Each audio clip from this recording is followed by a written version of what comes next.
Yoga Yoga Yogeshwaraya Bhuta Bhuta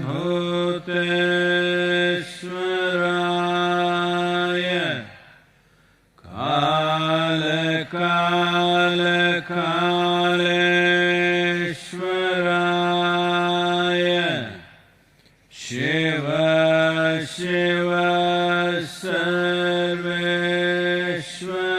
Sarveshwaraya Shambho Shambho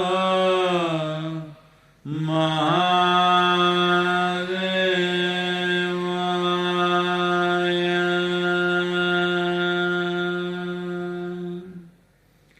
Yoga Yoga Yogeshwaraya Bhuta Bhuta Bhuteshwaraya Kala Kala Kaleshwaraya Shiva Shiva Sarveshwaraya Shambho Shambho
உன்னில்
नमस्कारम, आप सभी को नमस्कारम।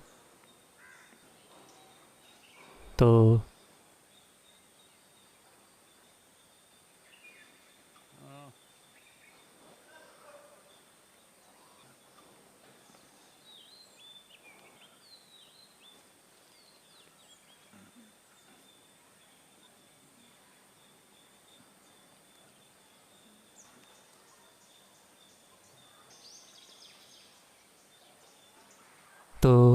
Virus से होने वाली मौतों की संख्या बढ़ रही है, खासकर कुछ देशों में।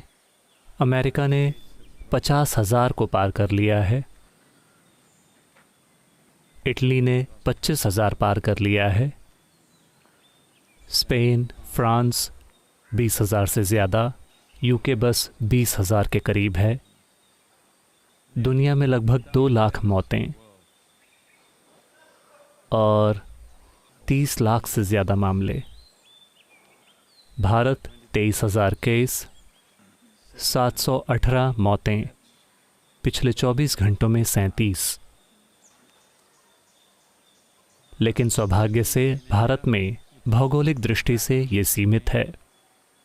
कुछ शहर काबू से थोड़े बाहर हैं, जैसे मुंबई, लेकिन देश का एक बड़ा हिस्सा इससे पूरी तरह से मुक्त है। इसका कारण है एक बहुत कठोर लॉकडाउन जो देश ने अपनाया, और उसके नतीजे दिख रहे हैं। लेकिन साथ ही ये एक दूसरे तरह का नुकसान भी कर सकता है। एक समानांतर नुकसान हो रहा है जिस पर ध्यान देने में मुश्किल हो रही है। लगभग 2 या 3 हफ्ते पहले मैंने कहा था कि ये ऐसी चीज़ है जिसका हमें ख्याल रखना होगा, लेकिन अब उस बारे में शोर बढ़ रहा है। यानी कि कई दूसरी बीमारियां हैं जिनसे लोग पीड़ित हैं। ऐसे लोग हैं जिन्हें डायलिसिस की ज़रूरत है, ऐसे लोग हैं जिन्हें कीमोथेरेपी चाहिए जिसे टाला नहीं जा सकता, और कैंसर के लिए, दिल की बीमारियों के लिए, तमामों सर्जरीज़ के लिए, गुर्दे की समस्याओं के लिए। दुर्भाग्य से इन सब लोगों को ज़रूरी ध्यान नहीं मिल रहा है जो उन्हें मिलना चाहिए। ये अफसोस की बात है, क्योंकि हर चीज़ अभी वायरस पर केंद्रित है, तो इससे कुछ मात्रा में समानांतर नुकसान हो रहा है। हमने खुद यहाँ योग केंद्र में आज इसकी कीमत चुकाई है। एक बहुत प्रतिष्ठित जीवन जो यहाँ हमारे साथ रहता था, भैरव, एक शानदार बैल जो हमारे साथ कई सालों से रह रहा था, आज वो गुजर गया।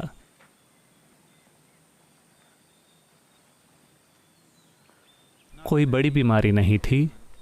कुछ दिन पहले उसके टखने में एक छोटा सा फ्रैक्चर हुआ था, और चूंकि कोई सर्जरी नहीं की जा सकती थी, कोई पशु चिकित्सालय नहीं खुला था, कोई डॉक्टर आने के लिए तैयार नहीं था, तो ये चोट अपने आप में जटिल हो गई।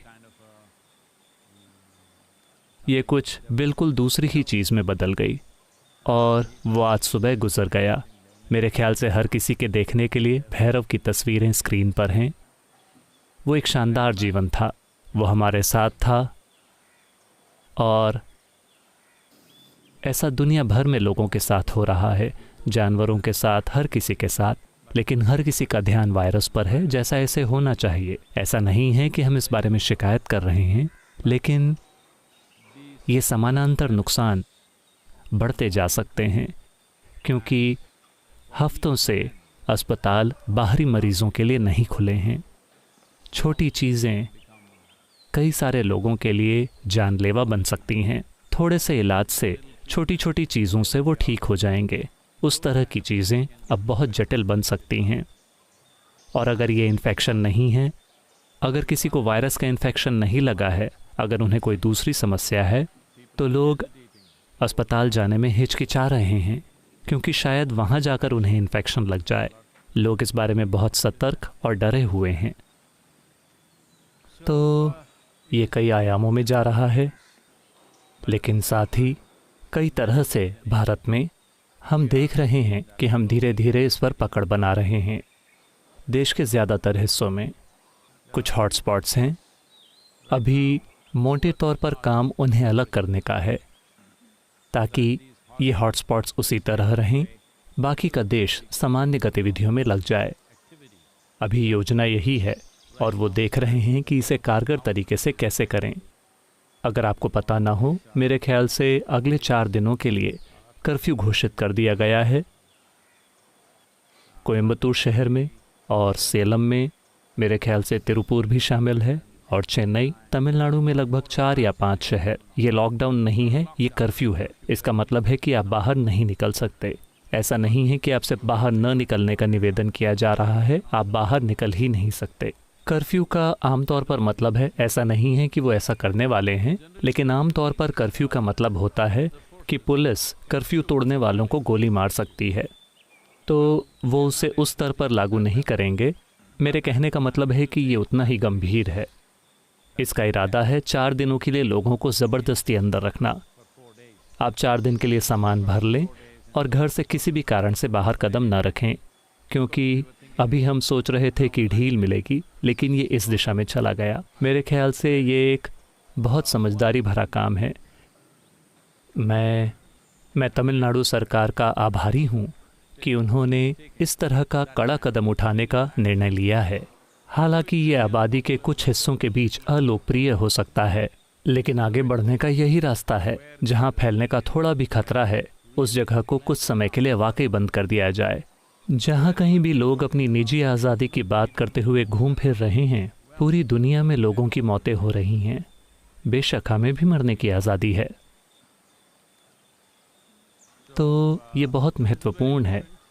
अब जब आंशिक ढील मिलती है, हम कैसे बर्ताव करते हैं, हम में से हर कोई ये तय करेगा न सिर्फ हमारे ज़िंदगियों की दिशा, बल्कि देश की ज़िंदगी की दिशा और शायद दुनिया की ज़िंदगी की दिशा भी। ये स्थिति में है। ऐसे कई पहलू हैं जो वायरस के बारे में सामने आ रहे हैं, जो इसे कहीं ज़्यादा चुनौतीपूर्ण बना रहे हैं। लेकिन कई तरह से एक देश के रूप में भारत वाकई बहुत शानदार तरीके से स्थिति को संभाल रहा है। इधर उधर कुछ कमियां हैं जिन्हें वो कसने की कोशिश कर रहे हैं, लेकिन मोटे तौर पर हम परिस्थिति पर पकड़ बनाए हुए हैं। अगर हम इसे कायम रख सकें अगले 2 महीनों तक इसी स्तर पर, तो मेरे ख्याल से हमने सबसे बड़ी समस्या को पार कर लिया है। और हमारे यहाँ उतनी ज़्यादा सर्दी नहीं होती, क्योंकि जहाँ भी बहुत सर्दी पड़ती है वहाँ वो एक दूसरी लहर की उम्मीद कर रहे हैं। वो कह रहे हैं कि अमेरिका में दूसरी लहर का आना पक्का है और शायद चीन में भी ये वापस आएगा। अभी यही उनका डर बन गया है कि दूसरी लहर आएगी और दूसरी लहर पहली से ज़्यादा शक्तिशाली होगी, ये सब। लेकिन भारत में उन्हें लग रहा है कि शायद दूसरी लहर ना आए, तो उस मायने में ये सकारात्मक रहा है। लेकिन हर कोई मुश्किल में होगा। अगर एक देश एक खराब दिशा में जाता है तो पूरी दुनिया डर जाएगी, क्योंकि बस कुछ लोगों के यहाँ वहाँ जाने से ये फैल सकता है। तो ये एक नए युग जैसा है। हम सभी लोगों को खुद को तैयार करना होगा नए उपाय सोचने के लिए, ताकि हम अपने भीतर के सर्वोत्तम को बाहर लाएं और देखें कि हम इस स्थिति को कैसे आसानी से पार करें। क्योंकि ये स्थिति एक छोटा सा गड्ढा नहीं है, ये स्थिति एक थोड़ा बड़ा तालाब है जिसे हमें पार करना होगा।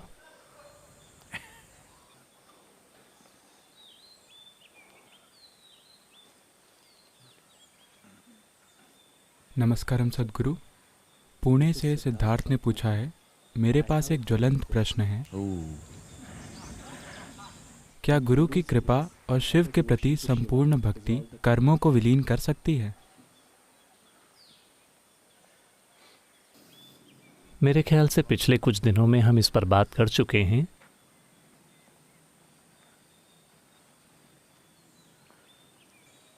चलिए इन शब्दों को समझते हैं जिनका आप उपयोग कर रहे हैं। गुरु एक शब्द, कृपा एक और शब्द, भक्ति एक और शब्द, शिव एक और शब्द। 4 डायनामाइट्स। आपका विस्फोट करने के लिए 4 की ज़रूरत नहीं है, एक ही काफ़ी है। या तो आप में भक्ति है, या आपको शिव ने छू लिया है, या गुरु ने, या कृपा ने। एक ही काफ़ी है, आपको 4 की ज़रूरत नहीं है। आप कोई बिल्ली नहीं है। अगर आप एक बिल्ली होते तो हमने आपको 9 गोलियां मारी होती। सिर्फ एक काफ़ी है। समस्या ये है कि आप शायद एक से दूसरे पर छलांग लगा रहे हैं। आपको लगता है कि एक पियानो बजाने जैसा है, पिम पिम पैम पुम, ये हर दिन हो रहा है, एक एक दिन एक एक चीज़। ये उस तरह काम नहीं करता। इनमें से कोई एक चीज़ ही काफ़ी है। क्या ऐसा होगा, क्या वैसा होगा, अगर मैं ऐसा करता हूँ तो ये होगा, वो होगा, ये एक तरह की मानसिकता से आ रहा है। आप मुझसे पूछ रहे हैं कि क्या शिव की भक्ति मुझे मुक्त कर देगी? अगर मैं कहता हूँ हाँ, तो आज आप घर जाएंगे और भक्त बन जाएंगे। आपको लगता है कि ऐसा करना संभव है? ये भक्ति घटित होती है एक अभ्यास के रूप में नहीं।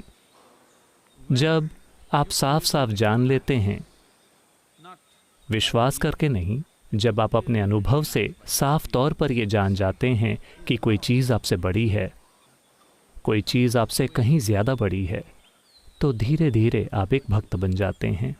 ये खुद से होता है।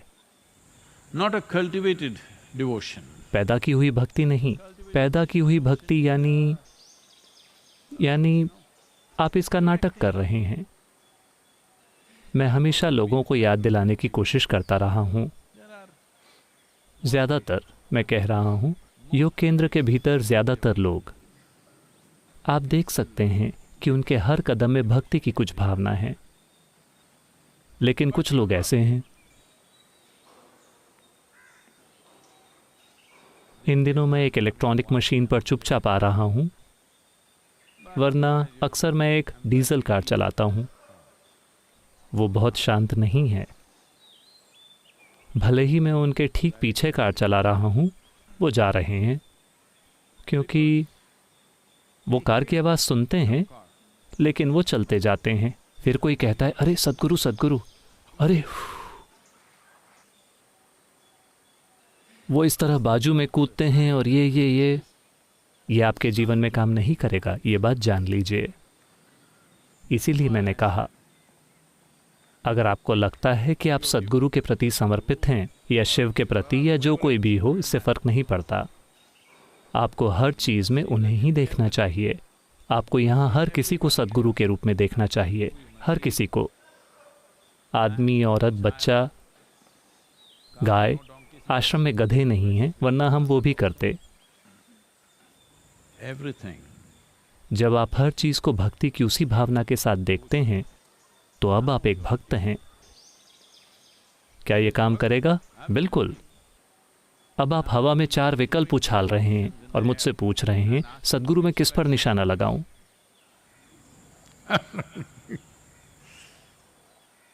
एक आदमी एक आंखों के डॉक्टर के पास गया और आंखों की जांच करने के बाद डॉक्टर प्रिस्क्रिप्शन लिख रहे हैं।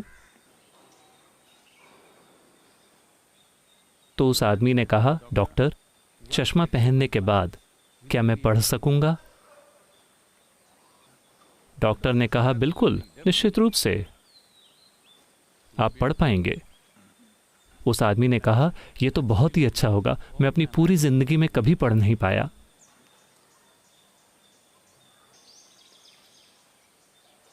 आपकी भक्ति ऐसी ही है। अगर मैं भी आपसे कहता हूं कि गुरु की कृपा आपके कर्म को दूर कर देगी, तो अब से आप इस तरह चलेंगे, गुरु गुरु गुरु गुरु। बहुत से लोगों के लिए भगवान का नाम, जो कुछ भी वो बोल रहे हैं, आपको लगता है कि हर समय लोग जिस भी भगवान का नाम बोल रहे हैं, क्या वो पूरी भक्ति से बोल रहे हैं? वो उसका उच्चारण कर रहे हैं चिड़चिड़ाहट में, गुस्से में, नफरत में, नाराज़गी में, यहाँ तक कि एक युद्ध का नारा भी है, ठीक है? ज़्यादातर समय, मैं तो कहूँगा कि 98 से 99% समय जिन भी भगवानों पर लोग विश्वास करते हैं, उन भगवानों के नामों का उच्चारण पूरी भक्ति से नहीं किया जाता है। शायद केवल 1 या 2% ही उस तरह उच्चारण करते हैं, बाकी सभी इसे यूं ही बोलते रहते हैं। ये उनके लिए खुलजा सिमसिम है। ये कुछ पाने के लिए एक मंत्र है। आप भी अभी ऐसे ही पूछ रहे हैं क्या? ये इसमें 4 चीज़ें हैं। इनमें से अपने कर्म को शूट करने के लिए मैं किस बुलेट को चुनूं सद्गुरु? तो ये एक बड़ा कर्म होगा।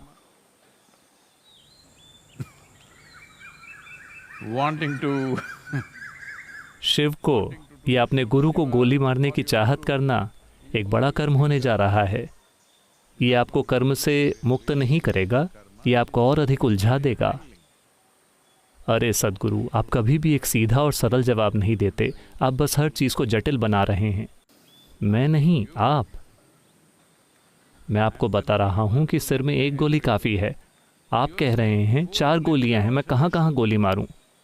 ऐसी कोई चीज़ नहीं होती, एक ही काफ़ी है, कोई भी एक। तो कितनी बार आप इस जीवन में अपने कर्म से छुटकारा पाएंगे? मैं चाहता हूं कि आप समझें, आप यहाँ बैठकर सांस ले रहे हैं और ये मशीन काम कर रही है और ये मशीन भी काम कर रही है। ये खुद एक कर्म है। आपके जीने के साथ आप कर्म को विलीन कर रहे हैं और नए कर्म उठाते जा रहे हैं। ये हर समय हो रहा है। तो आपका इस अवस्था में आना, मैं अपने सभी कर्मों से छुटकारा चाहता हूँ, मैं अपने सभी कर्मों से छुटकारा चाहता हूँ, ये अपने आप में एक बड़ा कर्म है। आपको थोड़ी बेफिक्री की अवस्था में आना होगा, क्योंकि आप अपने कर्म से बार बार छुटकारा पाने नहीं जा रहे हैं। ये ऐसे नहीं होने वाला। ये सांस की तरह है। अगर आप सांस लेते हैं तो आपको सांस छोड़नी होगी, अगर आप सांस छोड़ते हैं तो आपको सांस लेनी होगी। तो एक बार ऐसा हुआ,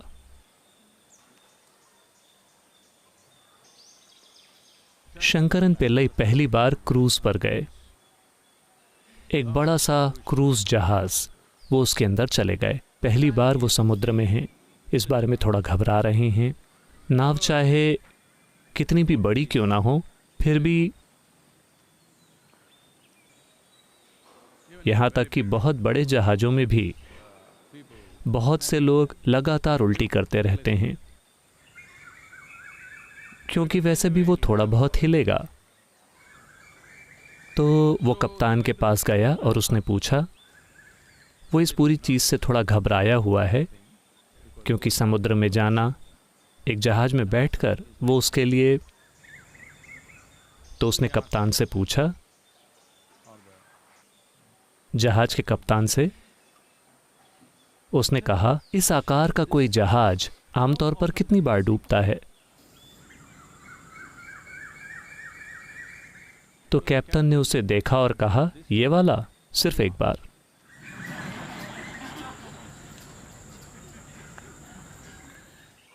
आपको सिर्फ एक बार खुद को डुबोना होगा।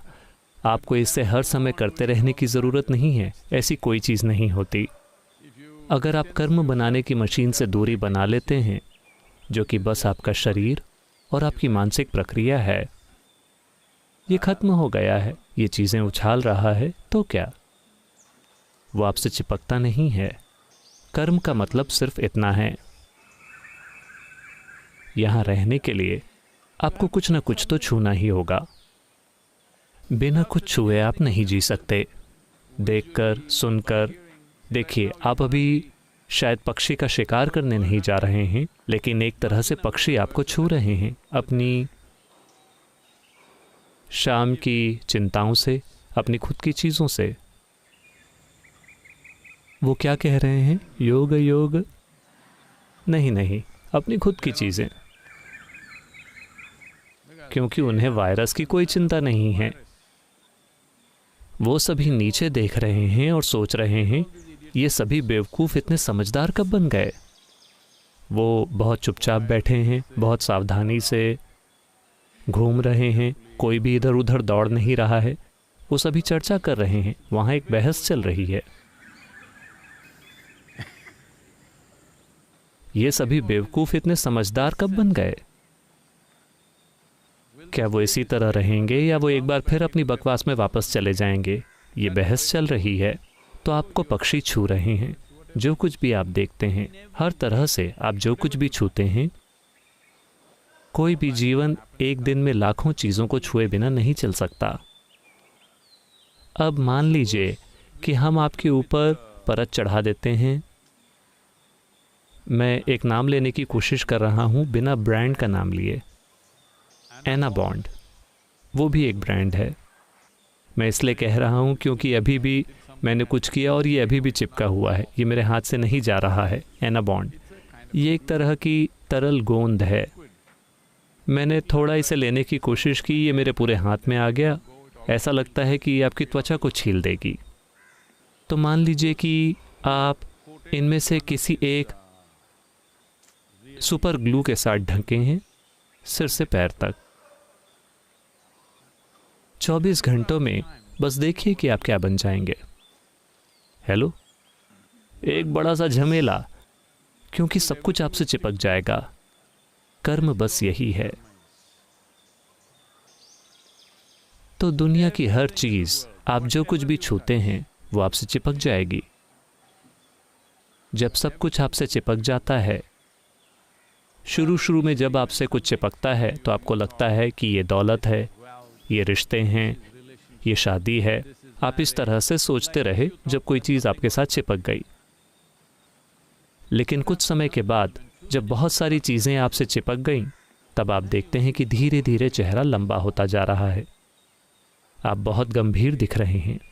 आप गंभीर दिख रहे हैं, इसका मतलब है कि या तो आप कब्र की ओर बढ़ रहे हैं या आप कब्र को अपने पास आने के लिए आमंत्रित कर रहे हैं। इनमें से एक चीज़ हो रही है। हो सकता है कि आपके दिमाग में ऐसा विचार ना आया हो, लेकिन एक जीवन के रूप में आप मृत्यु का अभ्यास करने लगे हैं। आप ढलते जा रहे हैं। हाँ, इसीलिए हम कहते हैं एक गंभीर चेहरा। इसका मतलब है कि आप मौत के लिए ढलते जा रहे हैं। क्यों? क्योंकि बहुत सी चीज़ें आपसे चिपक गई हैं, बड़ा सा ढेर। इस ढेर को उठाकर चलना, मैं चाहता हूं कि आप इसे इस तरह देखें। आपकी पहचान जिस भी चीज़ से है, सब कुछ चिपक गया है। मान लीजिए कि आप काम पर गए, आपको अपने काम पर बहुत गर्व है, और इस तरह से आप वहाँ बैठे, कुर्सी आपसे चिपक गई। आपने टेबल को छुआ, टेबल आपसे चिपक गई। आप कंप्यूटर को छूते हैं, कंप्यूटर आपसे चिपक गया। बस एक दिन के लिए सोच के देखिए कि आपके साथ क्या होगा। आप कुछ ही समय में एक बड़ा सा पहाड़ बन जाएंगे। अभी यही हुआ है। तो बात ये नहीं है कि क्या हमें पहाड़ को काट काट कर कर्म निकाल देना चाहिए, कर्म निकाल देना चाहिए। नहीं, भक्ति, कृपा, गुरु, शिव, ये सभी सॉल्वेंट्स हैं, कर्म के लिए नहीं, गोंद के लिए। हम आपके कर्म को हटाने में रुचि नहीं रखते। बस गोंद घुल गई है, ये गिर जाएगा। लेकिन अब आप उस तरह के हैं कि जब ये गिरने लगे, अरे लेकिन मुझे ये पसंद है, मैं चाहता हूं कि ये चिपके रहे, मैं चाहता हूं कि वो चला जाए।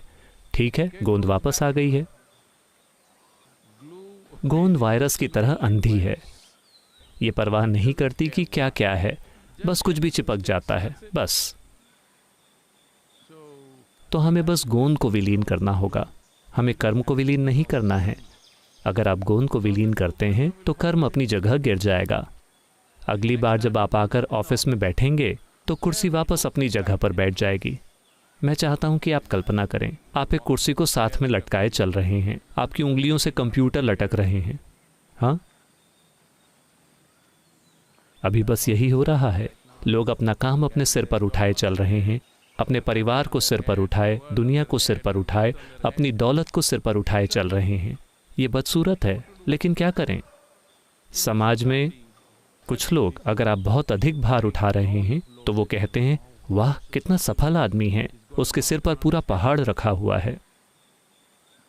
आप सभी के लिए हमें क्या करना चाहिए, ये समझाने के लिए मैंने 25 किलोग्राम का सोने का टुकड़ा मंगवाया है। सोना, अरे हंसिए मत, खालिस सोना। लेकिन आपको इसे अपने सिर पर रखना होगा। हम इसे आपके सिर पर रख देंगे, 25 किलोग्राम का सोने का टुकड़ा। अरे लोग कहेंगे कितना अमीर आदमी है। आसपास चलकर देखिए, आप समझ जाएंगे कि इस सब की क्या समस्या है। तो इस बारे में मत सोचिए कि ये कौन करेगा, वो कौन करेगा। आपको बस इतना करना है, अगर आप जानते हैं कि कैसे यहाँ बस यूं ही बैठना है जैसे आप अभी अभी पैदा हुए हों, एक वयस्क की बुद्धि के साथ, एक वयस्क शरीर के साथ जिसके अपने मुद्दे हैं, लेकिन आप यहाँ ऐसे बैठ सकते हैं जैसे आप अभी पैदा हुए हैं। जब मैं कहता हूँ कि अभी पैदा हुए हैं, अभी अभी पैदा हुआ, आंखें भी नहीं खुली, क्योंकि वो छोटा सा बच्चा भी जैसे ही वो अपनी आंखें खोलता है, माँ, वो रोने लगेगा। उसकी अपनी चीज़ें होती हैं। जब वो सिर्फ पैदा ही हुआ है, उसी तरह अगर आप बैठ सकें एक वयस्क शरीर के साथ, एक वयस्क बुद्धि के साथ, लेकिन किसी भी चीज़ में उलझे बिना, बस यूं ही यहाँ, अगर आप बस यूं ही यहाँ बैठ सकें तो हो गया। इसीलिए वो मुझसे ये पूछ रहे थे, सद्गुरु आपने कहा था कि अगर आप बस एक पल के लिए मेरे साथ बैठ सकते हैं तो मैं आपको मुक्त कर दूंगा, लेकिन अब आप अपनी बात से मुकर रहे हैं। 3 दिन पहले उन्होंने पूछा था। मैंने कहा था कि अगर आप बस यूं ही मेरे साथ बैठ सकते हैं, आप बस यूं ही को भूल जाते हैं। हम यहाँ बैठ गए। हाँ, आप यहाँ बैठ गए तो क्या? तो चीज़ों को करना थोड़ी ज़्यादा सतर्कता के साथ, थोड़ी और सतर्कता के साथ, या पूरी बेफिक्री के साथ। सतर्कता यानी आप थोड़ा थोड़ा बढ़ाकर उस तक पहुंच सकते हैं। अगर ये जागरूकता का सवाल है तो आप धीरे धीरे उसमें विकसित हो सकते हैं। ऐसा नहीं है कि आप ज़्यादा जागरूक हो रहे हैं, वो सच नहीं है। आप ज़्यादा सतर्क बन रहे हैं, इतने सतर्क कि एक दिन आप देखेंगे कि जागरूकता ही आपके अस्तित्व की प्रकृति है। दूसरा तरीका है पूरी तरह से बेफिक्री पर आ जाना, क्योंकि आपने भक्ति के बारे में बात की, शिव के बारे में बात की। ये पूरी बेफिक्री है। आप इसे थोड़ा थोड़ा करके नहीं कर सकते, इसमें एक बार में कूदना होता है। अगर आपको किसी चीज़ में इस तरह से कूदना है तो या तो आपको पागल होना होगा या पूरी तरह से निडर। चूंकि ऐसा कोई नहीं होता जो पूरी तरह से निडर हो, तो आपको पागल होना होगा, वरना आप बिल्कुल क्लीन होकर बाहर नहीं निकलेंगे। क्योंकि यहाँ तक कि आश्रम के लोगों के लिए ये कोई बड़ी समस्या नहीं है। पुरुष 5-6 दिनों में एक बार शेविंग कर सकते हैं या महीने में एक बार। अलग अलग लोग अलग अलग स्तरों पर करते हैं। मुझे थोड़ी आज़ादी है, लेकिन अगर आपको एक क्लीन शेव चाहिए तो उसके लिए भी आपको कई चीज़ें करनी होंगी। टेनेसी में ऐसा हुआ, एक आदमी नाई की दुकान में घुसा और बोला, मुझे नई नौकरी मिली है, मुझे बिल्कुल क्लीन शेव चाहिए, ये बहुत ज़रूरी है, इसीलिए मैं यहाँ आया हूँ। नाई ने कहा कोई बात नहीं, और उसने उसे एक गोल्फ बॉल दी और कहा इसे अपने मुंह के अंदर रखिए, इसे एक तरफ गाल के नीचे रखिए और मैं इसे बिल्कुल क्लीन शेव कर दूंगा, और फिर उस तरफ क्लीन शेव। तो उस तरह बैठे हुए नाई की दुकान की कुर्सी पर इस तरह मुंह के अंदर बॉल रखे हुए उसने शेविंग करवाई और एकदम क्लीन शेव हुआ।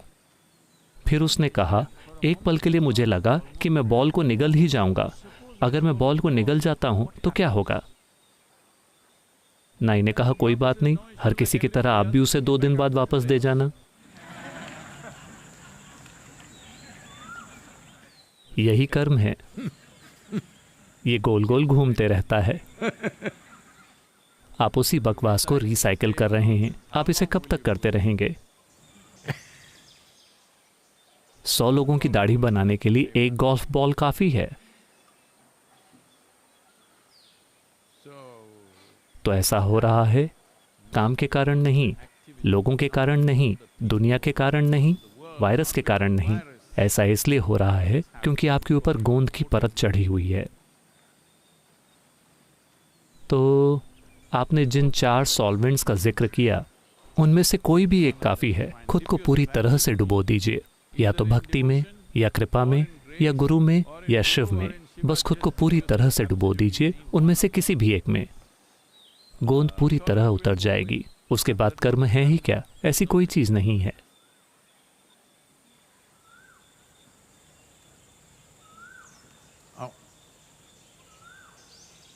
Some more time, please. Thought.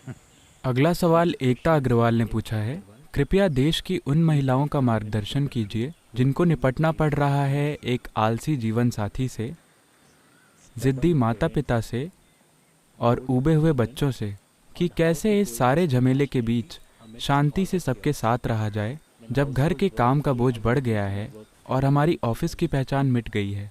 आप एक बहुत भाग्यशाली महिला हैं कि आपका जीवन साथी आलसी है। एक ओवर एक्टिव आदमी 24 घंटे घर में ये शीश महल में बंदर की तरह होगा।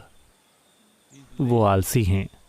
आप बहुत भाग्यशाली हैं, क्योंकि या तो वो सोते रहते हैं या टीवी देखते रहते हैं या ऐसा कुछ। अगर वो ओवर एक्टिव होते तो बहुत बड़ी मुसीबत होती। नहीं, ज्यादा सक्रिय जीवन साथी की आपकी धारणा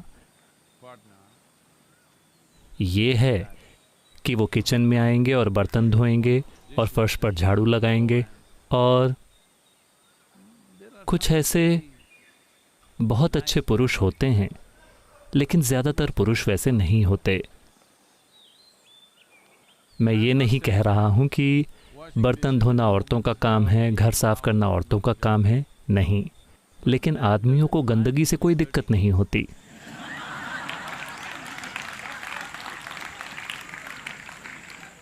महिला को चीजें साफ चाहिए तो उसे साफ करना पड़ता है, वरना आप बैचलर लड़कों के कमरे में जाकर देखिए, हर चीज हर जगह होगी। वो नहा कर आएंगे और फिर खोजना शुरू करेंगे, मेरी अंडरवियर कहाँ है, मेरे कपड़े कहाँ हैं। यहाँ योग केंद्र में हम पुरुषों को ट्रेनिंग दे रहे हैं ताकि वो थोड़े और अनुशासन में रहें, वरना ये एक पुरुष की मानसिकता में है कि मैंने पिछले 40 सालों में देखा है, मैं लगातार कोशिश करता रहा हूं कि लोग अपनी चप्पलों को एक साथ जमा कर रखें,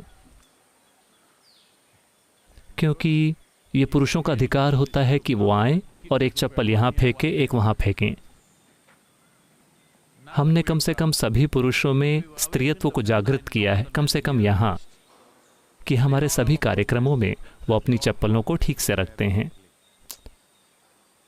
आमतौर पर वो आते हैं और वो उसे यहाँ वहाँ फेंक देते हैं, और चूंकि औरत को ये सहन नहीं होता, वो आती है और उसे जमा कर रखती है। तो क्योंकि ऐसा हुआ, एक बार शंकरन पिल्लई, अभी एक बार की बात नहीं है, अभी इस वायरस के युग में, क्योंकि इसे वायरस के युग के रूप में याद रखा जाएगा, तो इस वायरस के युग में शंकरन पिल्लई गए और उन्होंने अपनी कार एक अस्पताल के इमरजेंसी एंट्रेंस में पार्क कर दी, इमरजेंसी लेन में। फिर पुलिसमैन आए, उन्होंने उसे पकड़ा और कहा, यह क्या बात है? शंकरन पिल्लई ने कहा, अरे वहां पे लिखा हुआ है फाइन फॉर पार्किंग।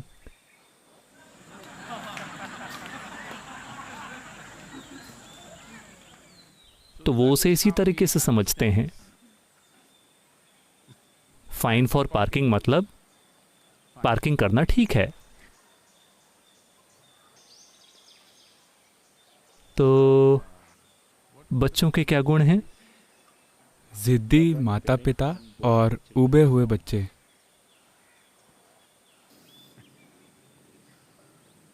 जिद्दी माता पिता और ऊबे हुए बच्चे, तो हमने इसी तरह का परिवार पैदा किया है ना?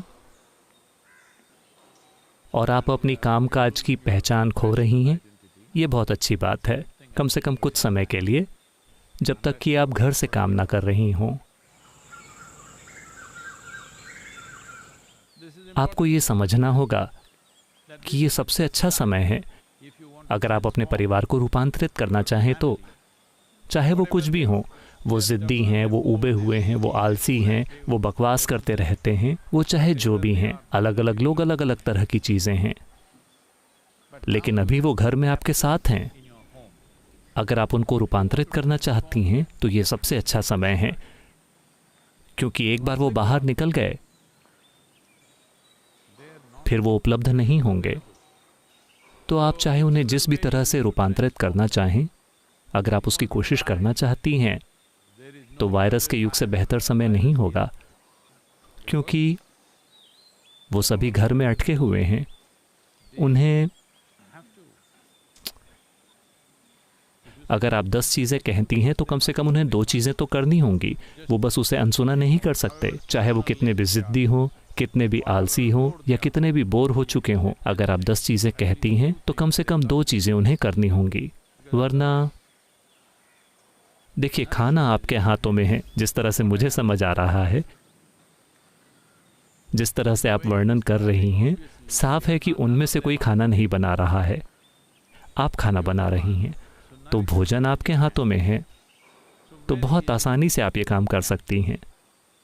आपको बस इतना करना है कि डिनर के समय, शायद आज काफ़ी देर हो चुकी है, आप खाना बना चुकी होंगी, कल सुबह नाश्ते के समय हर किसी से कहिए, चाहे जो भी समय हो, कम से कम उस चीज़ की वो मांग करेंगे, उस बारे में वो आलस नहीं दिखाएंगे। तो नाश्ते के समय हर कोई आता है, आप भी बैठ जाइए। अगर ज़रूरी हो तो असतो मा सद्गमय कहिए या कोई गाना गाइए अगर आपको गाना आता हो तो, लेकिन ब्रेकफास्ट मत बनाइए। अरे, हम सभी खुश हैं, हम सब एक साथ हैं, क्या फ़र्क पड़ता है? चाहे नाश्ता मिले या ना मिले, क्या फ़र्क पड़ता है? आप उनको एक भाषण दीजिए कि कैसे इस चीज़ से कोई फ़र्क नहीं पड़ता, हम सब एक साथ हैं। परिवार का मतलब है साथ होना। परिवार का मतलब बर्तन धोना, घर को साफ करना नहीं होता। परिवार का मतलब है साथ होना और एक दूसरे की पप्पियां लेना।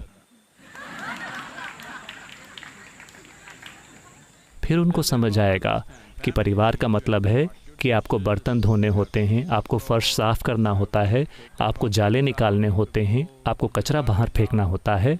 परिवार की व्यवस्था का यही मतलब है। इस सब के दौरान अगर अपने हाथ में कचरे की बाल्टी रखे हुए भी आप किस ब्लो कर सकें तो आप बहुत अच्छा कर रहे हैं। लेकिन अगर आप ऐसा नहीं कर सकते तो कम से कम उतना कीजिए, क्योंकि वो परिवार का पहला पहलू है। ये एक संस्था है, ये एक ऐसी संस्था है जहां लोगों को खाना खाना है, लोगों को रहना है। अगर लोगों को रहना है तो इसका मतलब है कि पहले कुछ चीज़ों को करना ज़रूरी है। उसके बाद आप कितने प्यार भरे हैं, कितने शानदार हैं, वो बाद में आता है। आपको ये बात समझनी होगी।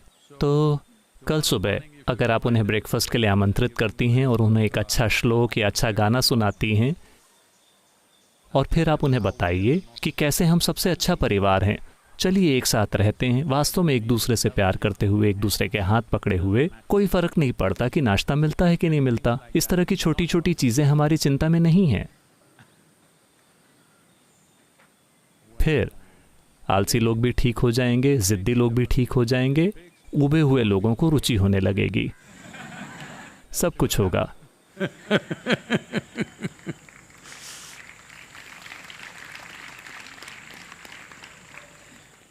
ये मत सोचिए कि परिवार यानी बहुत बड़ा लव अफेयर, नहीं, इसमें बहुत ज़्यादा मैनेजमेंट करना होता है। आप इसे प्यार के साथ मैनेज कर सकती हैं, वो अलग बात है, लेकिन इसमें बहुत सारा मैनेजमेंट करना होता है, वरना कोई भी रिश्ता लंबे समय तक नहीं चलेगा जब तक आप परिस्थितियों को समझदारी से मैनेज नहीं करती।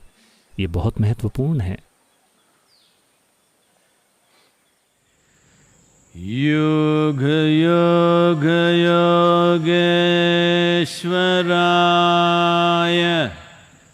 भूत भूत भूतेश्वराय काल काल कालेश्वराय शिव शिव सर्वेश्वराय शंभो शंभो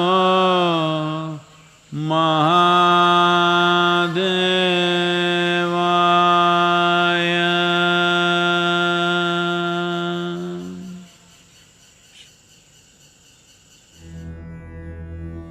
योग योग योगेश्वराय भूत भूत भूतेश्वराय काल काल कालेश्वराय शिव शिव सर्वेश्वराय शम्भो शम्भो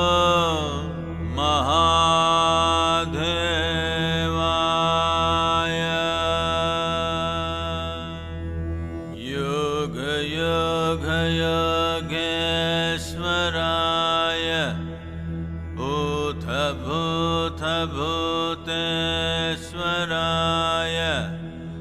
काल काल कालेश्वराय